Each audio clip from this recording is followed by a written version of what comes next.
Hey guys, welcome back to Total Tactics FPL. It's Fran here and I'm back with my Matchday 5 team selection. I just wanted to quickly recap my Matchday 4 team review because that gives you a little bit of context into my Matchday 5 team selection.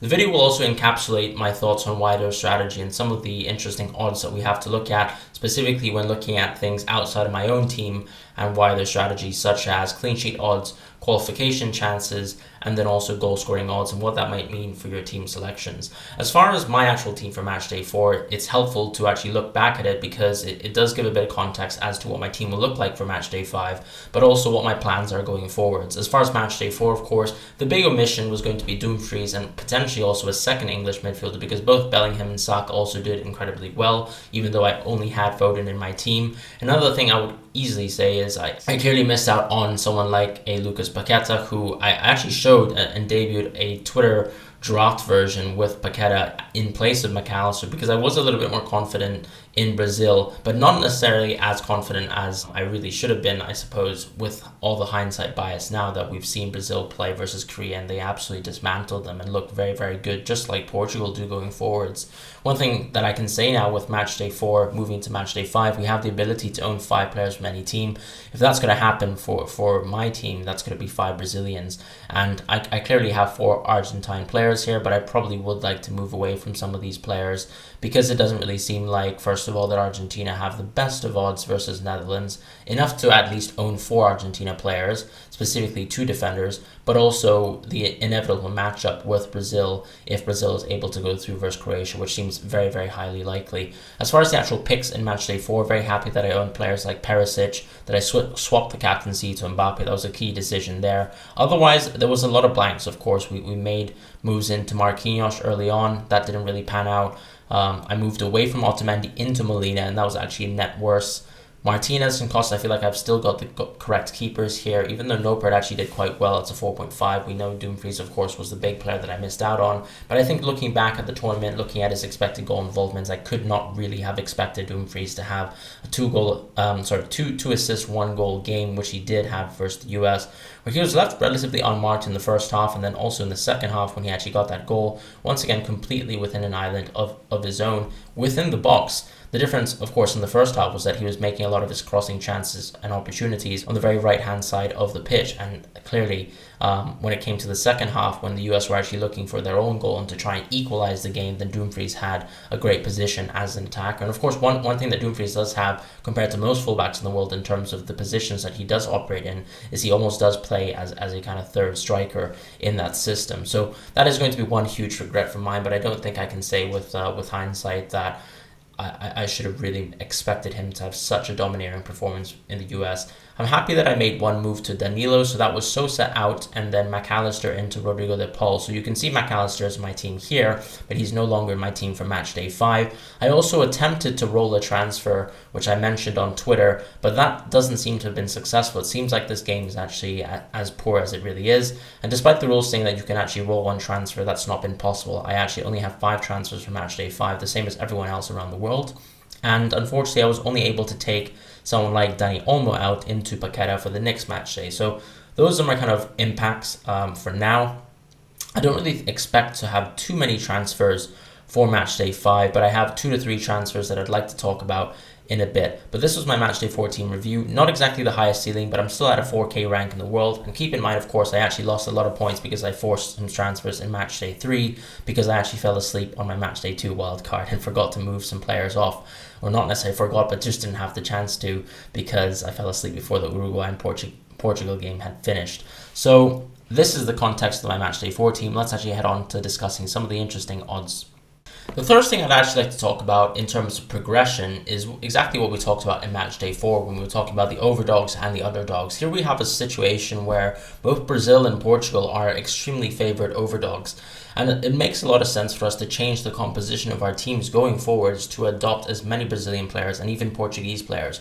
The one thing that Brazil has going for it is it clearly is the tournament favorite, and investing into 5 Brazilian players seems to make sense because even if they make it to the semifinals and you would expect them to actually go towards the finals and make it all the way to potentially even win the trophy. They have the highest odds to do that at this point in time. Whereas with Portugal, you're still inevitably going to be facing the winner of England versus France. And at that point, it might be very hard to justify owning 5 Portuguese players. So that's kind of my thoughts going into Matchday 5. You need to think about whether you have enough Portuguese players, but also potentially if you have a sufficient amount, if you, let's say, have 3 or 4 players at the very most. I wouldn't really stretch beyond that. And the same goes for Argentina, who, despite actually beating Brazil in the Copa America, I do think Brazil have taken strides since then, specifically within the individual development of some players, such as Vinicius, who had a breakout year last year and has clearly transcended to another level. And then also the overall depth of the Brazilian squad, with a lot of players showing a lot of great performances consistently within their own domestic leagues, whereas Argentina are kind of still relying heavily on this iteration of Messi, who has, of course, stepped up from the previous year, but then have been struggling in terms of actually creating a consistent starting 11 that they can rely upon. You've seen a lot of changes with Julian Alvarez, who I think actually is a huge plus and a net positive towards his Argentina team. But then, of course, some lackluster elements in terms of Papu Gomez and his style of play, and then also Di Maria not necessarily being at his absolute best, although we do know that Di Maria probably still has a lot to offer, specifically within the Netherlands game that he seems fit for. We do have a little bit of news, of course, that DePaul might not be able to make that game. I think he is most likely going to stretch his way there, so I do think I am expecting him to play versus Netherlands, but he's not going to be a huge net contributor as well, because DePaul simply has had a relatively shocking tournament and hasn't really shown much as well with Atleti. As far as the actual teams that we've talked about the least here in terms of England and France, I think these are clearly some of the tournament favourites in terms of them having or possessing some talents that have been fantastic all tournament long, within Saka, within Foden, within Mbappe, and of course some notable names that I've already excluded here with Griezmann, who we haven't talked about at all specifically within the context of fantasy football, but has actually had a fantastic performance.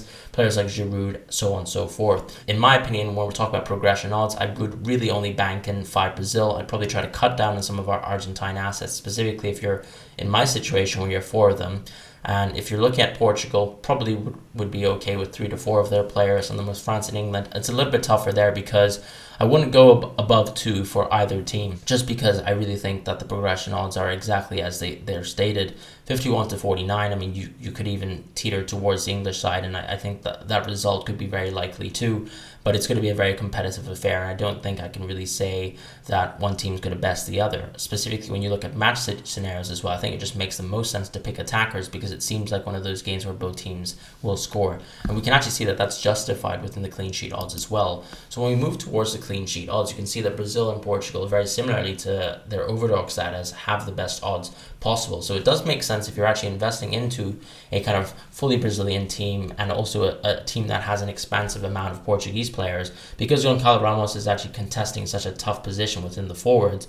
You might want to bypass him and actually go for another Portuguese attacker via a defender. Someone like Diogo Dalot or Rafael Guerreiro are both players who actually contribute very much towards the attacking style of play that Portugal showcased versus Switzerland.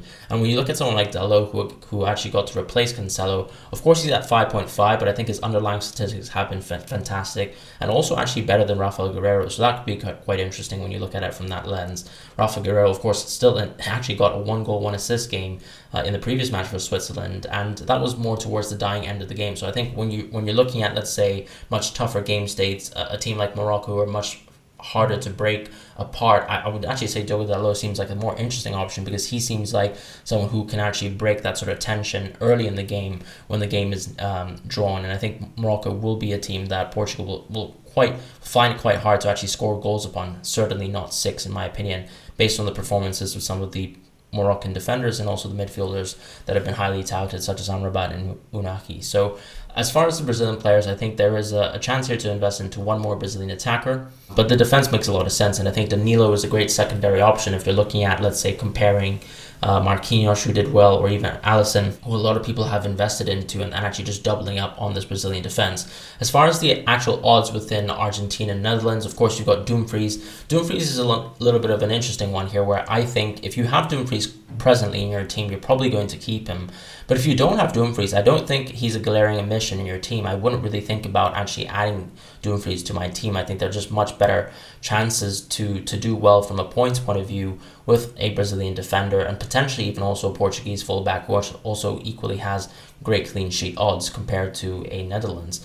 That, of course, doesn't really matter because when you look at Dumfries, I mean, he lost a clean sheet versus the US, which is exactly what we predicted, and he still had a standout performance. But I do think this Argentina team have still shown some relatively good defensive performances, at least from the point of view of how well Otamendi and Romero have been playing.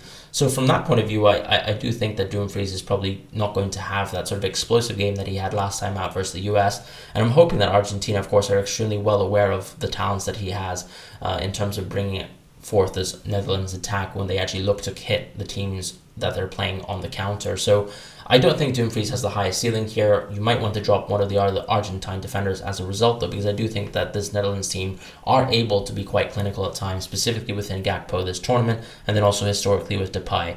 As far as Portugal, as I said, I would very easily invest into one or two of their defenders. And of course, Diogo Costa is one of those keepers who seems like he has a good chance of aggression whilst also keeping a relatively good price, where someone like Noppert at 4.5, despite being cheaper, probably has worse progression odds and therefore is one that you'd like to skip out on.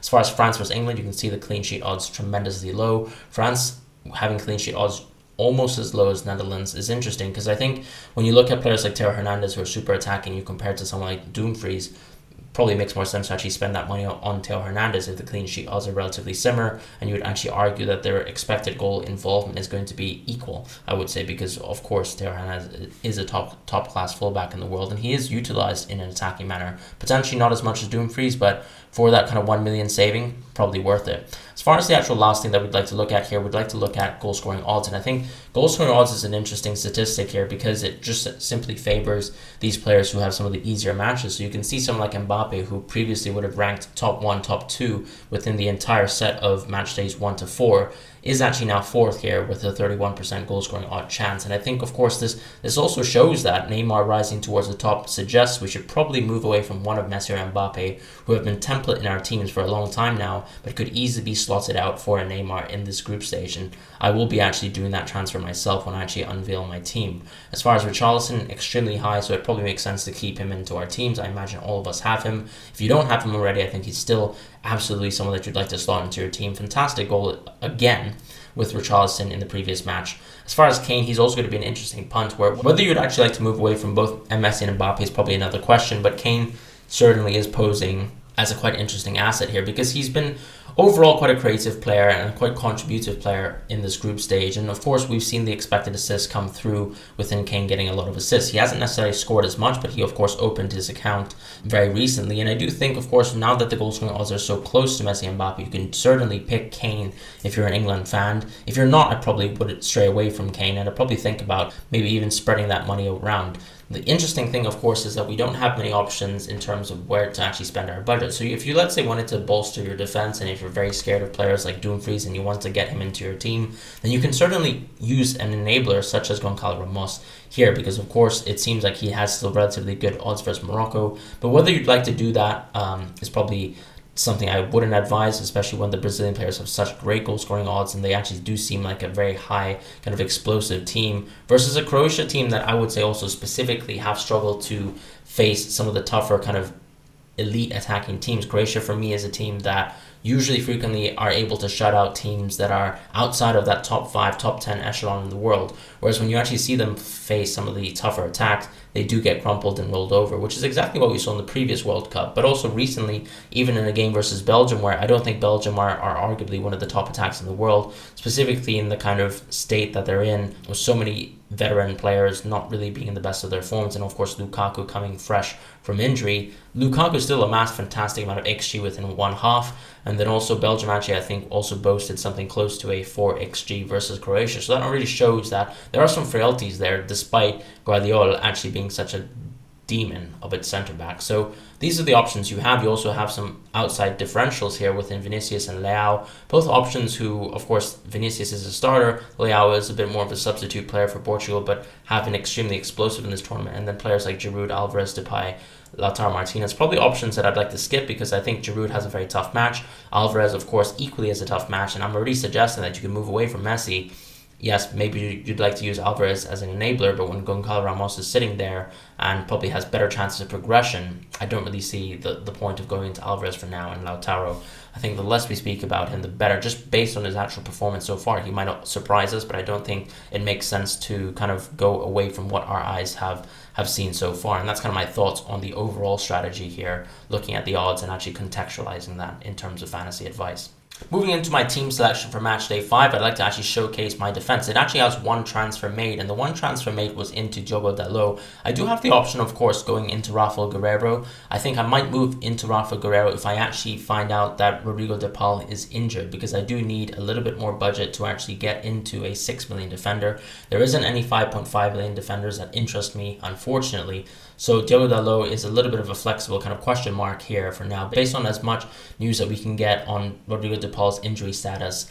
And if it does seem like de Paul is not ready to play, I'll easily flex Dalot and that transfer into Rafael Guerreiro. So this previously was Molina, but Molina might not even start himself. So that transfer is 100% going to be put into either the left back or the right back of Portugal, hopefully with Cancelo still on the bench. Danilo and Marquinhos stay. Emi Martinez is someone that I'm going to keep because I think it just makes more sense to go with a higher ceiling player such as Diogo Dalot. I already have Costa as well as my backup keeper. And then with Theo and Shaw, I think it's very hard to actually move away from both Theo and Shaw. Yes, of course, the clean sheet odds are pretty pathetic for both England and France, but these are both lethal attacking players, and I can't really see myself moving from Theo and Shaw into someone like a Dumfries just to actually spend that money, because I do need a little bit of a security blanket to maybe force any better transfers later on in day 2 potentially, or also if there's any upsets with the Argentina lineup coming out. But Theo and Shaw for me are still options that are very similar to Dumfries, right? The clean sheet odds are still within the same bounds as we expect Netherlands to be suffering from that aspect versus Argentina,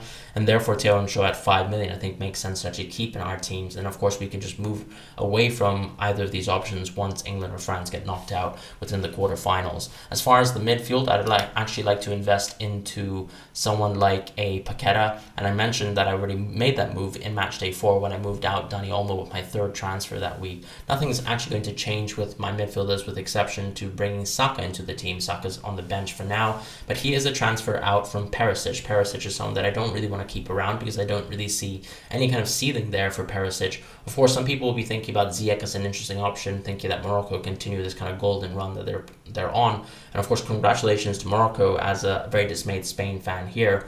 But I still think Saka still has much better chances of doing well, specifically within this match. And I do think that when you look at the progression chances, simply that Morocco have less chances. There is a chance, of course, that Mbappe and Theo Hernandez get knocked out, and of course that Saka, Shaw, and Foden get knocked out equally. But I just think the chances of actually scoring in this match are still quite high for some of the English midfielders. So there's not really a problem to go into some of these attacking options from England and France. I would be just more so worried of going into additional defenders for either of these teams at this point in the group stage. Or at this point, in the knockout stages. So Paqueta for me is the most interesting option as someone who should easily be slotting into your teams as that kind of fifth Brazilian if you don't already have players like Casemiro and Alisson. I just think he has a little bit more of an attacking edge than a Casemiro, and that was proven in the previous stage. Of course, Casemiro has scored a goal himself, but I think Paqueta just seems to be very, very heavily involved as a player, and I do think that the ceiling there is still high versus a Croatia. Fernandes has been fantastic. Of course, a little bit more of a quiet performance in a game where Portugal scored 6 goals, but he was still very, very involved. You can see the key passes being hit for Fernandes, and of course, you just expect that in some of these other games that he could maybe even get a penalty versus Croatia, and hopefully, once again, get a goal here with maybe Cristiano Ronaldo being benched again. For Foden is someone I'd like to keep, and De Paul is just an enabler at this point in time. As I said, he has a little bit of an asterisk towards him because we might see an injury news kind of crop up on whether he's definitive to play in the match versus Netherlands, but in my opinion, I think he should be able to play, so I'm keeping De Paul on my team. Otherwise, he's going to be flexibly moved to someone like Enzo Fernandez or Klaassen from Netherlands, and we'll see that if we get the kind of lineup news on this Dutch team. Moving on to the forwards now, the one key transfer I'm going to make is actually Neymar in from Messi. And Messi for me was the one that I was a little bit of a 45-55 with Mbappe. I just think Mbappe has been an overall much more exceptional player than Messi this tournament. Messi probably the second best player in this tournament, but Mbappe has been head and shoulders above anyone.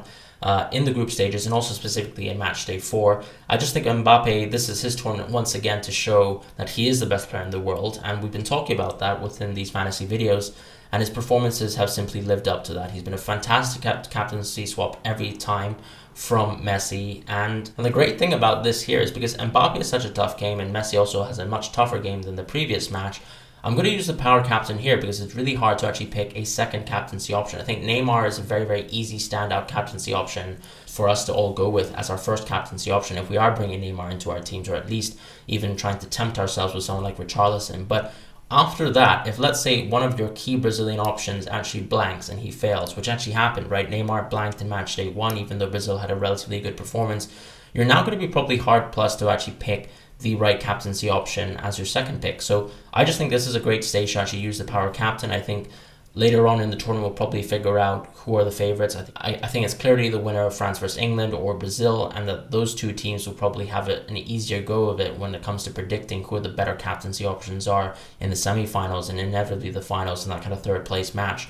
So I am using the power captaincy now. Richarlison for me is a great option to captain if you don't have Neymar, and then I think if you're flexibly moving away from someone like a Neymar Richarlison, then it's very hard to actually pick. I think I might even swerve towards someone like a Fernandes, who seems like he could have a high ceiling versus Morocco, albeit Morocco being such a great defensive team. You also have the option here, of course, simply just sticking by someone like Mbappe, who's been fantastic, and maybe that's exactly what my power captaincy will prove out in the end. But I think Mbappe does have a little bit of a tough task ahead of him, since he will have to face Kyle Walker. And that's going to be my thoughts on the quarterfinals. I'm going to keep Mbappe, drop Messi, unfortunately. A lot of people might be thinking about going for Kane as well, but something that I'm going to sidestep for now because I already have Mbappe and I don't really invest that money in Kane, when I think in the midfield positions we're actually very, very thin. So it does make sense to go for these two English midfielders at that point and at that position. So those are my thoughts and my team selection for Matchday 5. Thank you guys so much for watching, and I'll see you guys in the next video.